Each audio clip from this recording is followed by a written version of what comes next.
السلام عليكم ورحمة الله وبركاته والسلام عليكم التوى عليكم السلام ورحمة الله وبركاته ورنا رفتن أنا وريل كام التويل كام بجنجان أفتن أنا أفو نورو يهدا سنين جد سلام تاكي جتان سودان حق عيو فعبو أقرب باكين نندقتنا أنا اللي اسم اللي خالق السماوات والأرض نما حق عبا دلقي بالكو رب نحاقل بولي وانتي بكتون ججبد واني ما تدويكي يقول أفيرو مرا يسين تنبكي أنا فأت اللي اتين هونغوف نين بكتانك وقبار bakka nam tokkollee icciitii yookaan sakireetii bakka tana isin himuu barbaadu maali?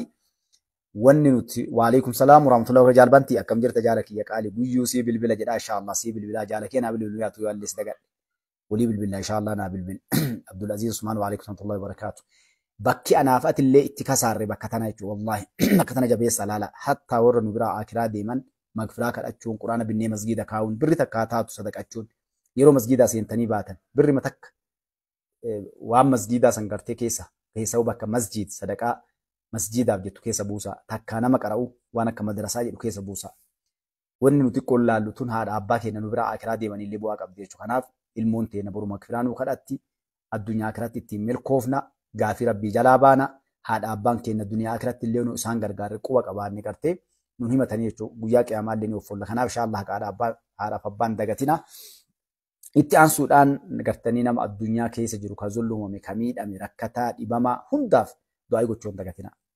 Siyaasaa akkatti iyyuu nu gartanii isinis yeroo eeddanii dhuftanii ani yeroo kiyya eeggadhee karaa deemee dadhabee garii dhufee asii isinit dhufa jechuudha. Maaltu kana godhe na eeganii namoonni ani isinirra beekumsa qabaadhee dandeettii qabaadhee na eeddan waa fuudhee nuu fida waa nutti hima. Gartee namni hundi maal waan gaarii dhaga'uu barbaada. Biyya ofiirraa nagaa dhaga'uu barbaada. Misooma gaarii waan hundaa dhaga'uu barbaadna jechuudha. Akkuma san rabbii keenya biratti galmee teenyarra waan gaarii kaachuu barbaadna jechuudha. Galmee tun duratti galmaa malaayikaan bitaa mirga teetu tun ta khayrii fi sharrii katabduu jira jechuudha. Wanni nu khayrii dalagannu guutuun isiitu khayrii irra nu katabamti. Kanaaf obboleessa keessan kan isin bira hin jirre obboleettii teessan rakkataa ilma namaa kamiifuu rabbi kadhaa. Tokko malaayikaan fakkaataa san rabbi si yaa godhu jetti. Inni ajiriitti argatta lammata ammallee. Maaliif obboleessa kiyya ka addunyaa keessatti rakkate ka dhibame. Ilmi namaa kun ajama qabeenya feete qabaadhu. Gariin qabeenya qabaa fayyaa dhaba. Gariin fayyaa dhabee gartee qabeenya qaba. Gariin qabeenya qabaatee fayyaa dhabaa kun qabeenya dhabeeti fayyaa qaba. Kun qabeenya abbooyaa kun fayyaa abbooya.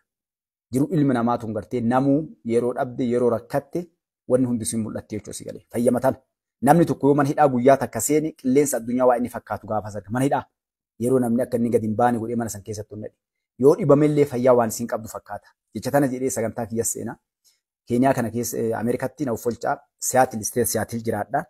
Nama wayiitu jira warra Gaambiyaa kana nama sheekaati. Waan nuun jedhe guyyaa tokko waggaa 6-7 geene na fakkaata dongoruu baadhee rabbi naa dhiisu. Bakka 2 dhaqaa nuun jedhe. Inni guyyaa jimaataa guutuu eessa dhaqa beektani? Mana hidhaa dhaqa. Mana hidhaa Ameerikaa dhaqa. Hospitaala dhaqa. Imaana dabalachuu barbaaddan. Qananii keessa akka jirtan laaluu yoo barbaaddan. Yookaan mana hidhaa yookaan hospitaala dhaqaa nuun jedhe. Guyyaa tokko obboleewwan tiyya wajjin nama hedduu taane hospitaala dhanne. Yeroo hospitaala dhannu nama waggaa 5 akka iyye halkanii guyyaa osoo hin cadhisin waggaa 5 jedhu maashinaan waan inni nyaatu dhugu waan irraa baawulee irraa baasan achi jiru garre. Kabiraallee waggaa 6 fooyi katakkaa maatii isatti hin dubbatin. Meeshaa itti hidhanii akkasii jiraatu agarra. Duuba kaawwan kan haga isaan beenne bakka gartee namoonni sadarkaa san ga'e qofa jiru dhandhee yeroo ati hidhattu ka gartee harki cite, ka miilli cite, ka gartee dhukkubaan fitnaa marfee kanaan raffisan. Waan dhibbata akka agarre. Bas maal agartee jiru addunyaa si jibbisiisa jechuu garte. Maal qananii keessa jirtu akkatti rabbi safte waan fayyaa hin qabdu. Maal jettee achi baate yaa rabbi duniyaa na dhoorgadhu fayyaa naa kenni jettaa jechuudha. Qilleensa addunyaa keessa deemtee galuu bakka ciiftu firri dhufee ibaluu dhufee na gaafatee waan takkee hin jirre ka iyyu ka gubatu gubadhe uuu jedhu kanneen agarree jechuudha isinii galee gaaf kan achi kaanii mana hidhaalleedhaan. Nama mana hidhaa keessa waggaa 10 waggaa 20 waggaa 30 ka umriin itti murtaa'e. Maal isin jedhan beektaa isin rabbi isinitti ta'ee isin jedhan. Warra achi keessa sallamee Ameerikaa irra guddaa namni islaamummaa fudhatee mana hidhaa guutuu bakka islaamummaatti fudhatamu jira masjiidni marti keessatti ijaarame. Maal jedhan beektu? Waan hunda amantii hunda qorannee riisarchii dalagaati sarchi godhaati googolii seenaa laala. Waan hunda goonee dadhabne waan ilmi namaa godhu amantii guutuu amantii islaamummaa tana tanu boqachiiftu arginee mana hidhaa san keessatti. Maaliif quraana qaraanaa, tafsiira qaraanaa, hin salaannaa, hin soomannaa, da'awaa waliin goonaa, hadha sitti dhabne badii dalanne san irraa toobannee deebine jennat duuba kana hunda kaayanii maal jedhan beektu isaan baga rabbi as nuuf fide amma kaa isaan badii keessa waan turaniif achi keessatti gartee jamaan salaatanii obboleewwan walgaanii islaamummaan tuni raahaa namaa kennite hafuura nan baafachiifti. Gartanii jajjabdu obboleewwan ta'e dhiifama daawaa isin godhuufi miti. Yoona hubfolchitan takkatti isin dabalee waan nu gaariif waa isin hima nama hedduu seenaa dhageettanii wanni diinii kun siyaasaa sa'a 24 irraa iyyina takkatti isin dabana hubfolcha. Saa keessan jala saammachuu takkatti tana waan gaarii bu'aa isin qabdu waan argee fi dhagee ofii isin hima. Keeniyaa turree Keeniyaatti namni tokko dhufa. Eessarra Jarman irraa. Maalii warra tabliiqaa kanatu waggatti Keeniyaa keessa warri jirtanii beektanii masgiida guddaa tokko jira. Ka warri tabliiqaatti wal goggaa irraa. Bakka kana dhadhi. Asitti namni tokko lafaa ka'e. Seenaa abbaa isaa himi. Abbaan garuu guyyaa sanatti hin jiru.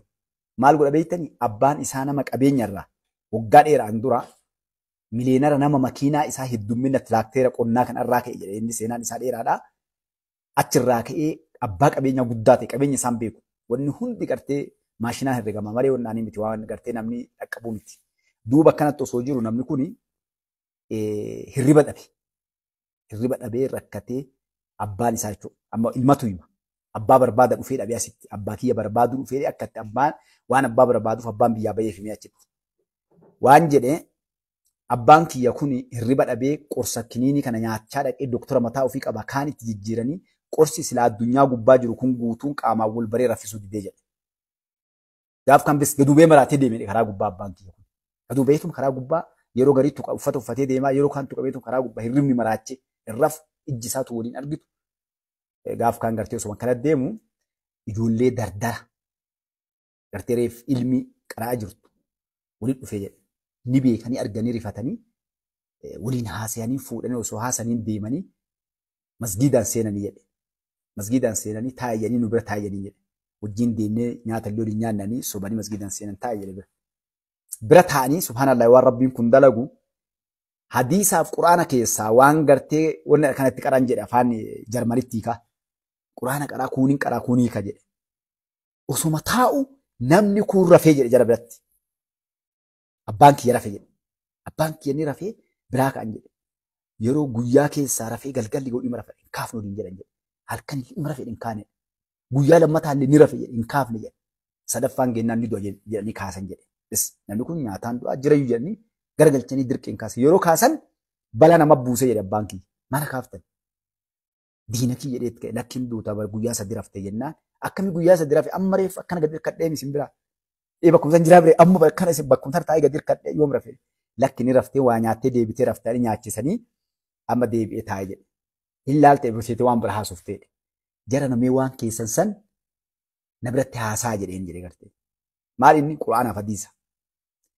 Waan biratti haasan jedhe gammachuu waan hundaatti haasan hin rafne. Duuba yeroo quraana qara'uu eegalan rafe jedhe. Amma duuba kaasanii nyaata nyaachisanii yeroo inni hirribni raffisa akkana osoo godhu gaaf kaanii amma bisirri ballee rafee qaamni sun sammullee boqattee fi waan jedhe jara na hundatti haasoftan kun maalii jennaan akkana quraanaa hadiisa akkana inni. Okay anamma isin biraan deemu lamuu maal godhuu qaba jennaan gartee lakkinu akkanaa ka amantiin teena dirqi yookaan amantii fudhamaan hin jettu yoo ati barbaadde islaamummaa fudhatta yookaan ammoo waliin ta'e rakkoon hin jiru. Duuba abbaan kiyya ni sallamee jedhe isinii gabaabsa. Guyyaa shahaadaa qabate as deebi'ee ijoollee isaa nun laallee jedhe qabeenya isaan laallee jedhe. Yeroon dhufne abbaa kootu kan hin barbaadu as hin ba'u masgiida jedhee akka guyyaa san eegale warra tabliiqaa kana wajjin biyyarraa biyyatti deemaa jedhe deebinee biyyatti. Anamma bakka tabliiqni itti wal ga'e akkadhaa kana gartee ammoo walli hin bal'anne yeroo sarreefsee jirallee bakka tabliiqni gahe jedhan hunda abbaa kiyya barbaada deemee waggaa irraa bakka inni jirutti qabeenya gartee mallaqa kennee fi isaallee warra tabliiqaatti illee biraa deemaa jedhe. Wanni kana isin tuqee obboleewwan tiyya diinii akkana bareedaa qabna danuu warri musliimaa alhamdulillahi rabbil alamin gartanii. Kanaaf wanni kana isin dhaqee maali? Haa jabaannu. Akkuma siyaasa gubbaatti sa'aatii keenya guutuu gubnu kanatti ta'aa kiraa teennaallee laal. Diinii bareedaa qabna alhamdulillahi rabbil alamin. Kagartee yoo ati itti dalayte duniyaallee akiraallee si fayyadu. Walii dhiifama haa goonu. khayrii haa dalagnu. Somnee wallolchiisuu irra somnee haa araarsu. Hagana isiniin jedha gama sagantaa kiyyaatis seenaa guddoollee isin irratti hin turu. Wanni adda isin dhufee maali? Mata duree illee qilleensa yeroo lamana darbee sadaffaa irra deebi'ee seenee amma haaluma yeroo hojii irraa laalla. Haala yeroo waa lama irraa laalla. Tokko waa'ee amma namni guddoon eegu amma rakkoon biyya teenya keessa jirtu bakka lama. Tokko warra karaa Eertiraatiin rakkoo amma jiru kun biyya keessaa shanee faannoo wannuma kanneen jechuun wanni guddoon jirtu. Eessaa isin eegala? Faannoo irraa isin eegala. Faannoon namni hedduu nama sooshaal miidiyaa kana gubbaa jirtanii waa hedduu dhagaa jirtan. Dibbee akka biriitti dhahaa jiran. Maaliif dibbee dhahaa warri kaayoo warraa kaleessallee dibbee dhahuudhaan waggaa 100 nu bulchan. Maaliif dibbee dhahan? Ofii dhufanii waa godhuufi miti. Keenya kana kakaasanii ergamtoota isaan ergatan kaasanii dibbee dhahan kanaan anaafsi fuudhanii waliin nu buusanii wal nu dhabsiisanii yeroo nu wal dhabnee wal nyaanne isaan dhufanii 4 kiiloo deebi'aniiti achi gubbaa gartee wayaa adii uffatanii yookaan nacci shibbirii yookaan qayi shibbiriidhaan mataa nu jalaa guuruudhaaf jechuudha. Gabaabdumatti faannoo yeroo ammaatitti daaraa taatee dhukkooftee bakka wal qabattu dhabdee wal salphistee seenaa abbootaa kalee xiqqoo warraa isinitu keessan illee dhoqqee itti dibdee waan qabatan wallaalanii manguddoo fi hayyoonni isaanii bakka 3 adda baanii taa'aa jiran. Tokko warra ammallee faannoo deeggaru. Isa lammataati warra faannoo dhibba balaaleffatu. Sadaffaan warra ammallee waatu jira qurcimee akkana goonee shaabiyaa walii gallee Oromoo finnee eenyu finnee deebifne jedhu. Sadiin kana adda baateeti daaraa taatee dhukkaa'u jirti jechuudha. Haa ta'u dhukkoofteen banne.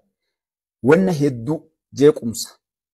Magaalaa Finfinnee, Adaamaa, Dirdhawaa, Shaashamannee, Naqamte waliigala biyya keessaatitti haga danda'an takka tiktookiidhaan karaa sooshaal miidiyaatiin olola adda addaatiin diraamaadhaan yoo isin gartan amma warroonni afaan Amaariffaa beektan xoobiyaa isa jedhu kan fa'aa seenaa laala. Karaa artiitiin waan danda'an hundaan wal ijaaruudhaaf bakki isaan hin seenne diinagdeedhaan keenna kana warra isaan waliin kalee dhoqqee dhiite kana guutuu deebisanii kaasuun galgalaa ganama amma bakkoota namni itti ol ga'u jira. Nama keenya isin laaltan kana babbareedaa kana wanni asirratti isinii tuqu sana keessatti nama keenya babbareedaa kana gartanii abbaa qabeenyaa fa'aa warra barateedhaan kan nyaata dhugaatiin jalaa isa beektu isin irra guddaa isaanii harka 190 warri amma gartee faarsan kunniin foon illee kan warraa malee mi'aawu farsoolleen ta'u warraa malee mi'ooftu dubartiilleen ta'u warraa malee taatu isin galee namni waa beekullee warra malee hin jiru. Namoonni waan anaasa'u kana Finfinnee kana keessa jiru akka gaarii beeka. Waan amma dubbachaa jiru Mustafaan maal dubbachaa jira adda baasee isiniin kaawwan. Hagaadhaa Oromoon waan beektu baree nu beektu ilaaltu yoo tamas dhuftu Oromoon nu siin jedha noomoo sabboonaa atama radduu tanama gayyoo ta'e garuu haga ammatti haga amma warra jalaa hin galle. Garii namaati dhugama nyaanni illee kan warraattu mi'aaya dhugaatii illee. Dubartiilleen ta'urraa malee hin jirtu. Isaa kana caambanii as dhayanii warri akkasii achi walitti qabee aadaa tokko qaba beektanii warri aadaa warri qabu kuni tokko falfala si godhanii lammata maanoos tursiisanii sadaffaa dantaan si bitanii. Maanoo si tuqsiisuun waan sabni kee jibbu aadaa tan ta'e amantii kan kee keessa hin jirre si dalagsiisan. Maanoo si tuqsiisuun viidiyoo waraabanii kaa'e kalee sagalee adda viidiyoo jira. Kun dantaa abbaa qabeenyaatu jira. Diinagdeen karaa warri kalii dalagachaa ture warra karaa hunda gammatti bakkoota hedduu kan warri irraan bahintu jira gammaa. Qabeenya kiyya dhabaa karaa kana gubbaa yoo godhu maal kan qabu kanaan deemu. Karaa meeqaan xaxanii nama keenya kana achi keessa taa'ee machaa jechuudha. Isa kana qabatanii ammallee wanni isaan ijibbaati jedhanii deemaa jiran. Ijibbaan amma namni garii yeroo inni ebaluu yookaan jawaarii yookaan ebaluu yookaan Oromoon hidhamtee Oromoon duutee siin jedhu maaliif beektan maanoo keessana yoo Oromoon tun achi baate warri waan jedhuun beektan yoo isin waliin dhaabbattanii 4 kiiloo nun deebisin waan nu jennu hin dhageen salphina keessan ka duratti maanoo siin jedhu gartanii warra maanoo tuksisa illee ka dantaa ofiitiif gartee kalee warra waliin hatee waa dalagillee namuu bakka itti xaxame qaba. Anaaf si isiin galu waliin ooyinan. Amma mee sooshaal miidiyaa kana gubbaa laalaa ijoollee ta'e sirbi mucaan arsii baase sun waa meeqa kaasee beektanii? Waa meeqa kaasee beektu? Namni meeqas gubbaa wal nyaachaa beektu amma?